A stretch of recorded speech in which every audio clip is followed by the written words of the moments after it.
erector set. You know, 1965, the erector set was an extremely popular toy. So that's all we had. This erector set is really different. Most of the pieces are there. Pieces here and there. Careful. This is really rare. This comes with the wrenches, nuts and bolts. The whole thing is made out of metal. This is when toys were really toys. They're not like the toys now. They don't wear out.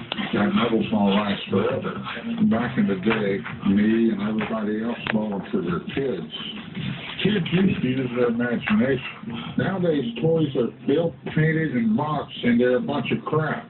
Kids don't know how to play these days. And that's what's wrong with the damn world. Rick had one of these when he was a kid.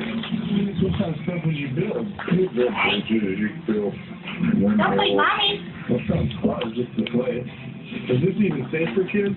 Well, not kids like yourself, but kids that like to build things. Fine, They're true. In my experience, it's best to keep sharp objects and metal away from someone. He's a danger to himself and anybody around him. It's a nice looking little set. What are you trying to do? You want to sell it? Joe. Find it or what? Say cheese. Say cheese for a carrot, Joe. Trying to get out of it. Oh, you're a big girl. Retail for $100. And for you, $75. No, Wait, mommy? 75, I couldn't make my overhead with that. Still looking at $60 bill. This has its original case. You know, not too many of them you see on the internet that have its own box. I'm going to sell it as a set with the case. And I'll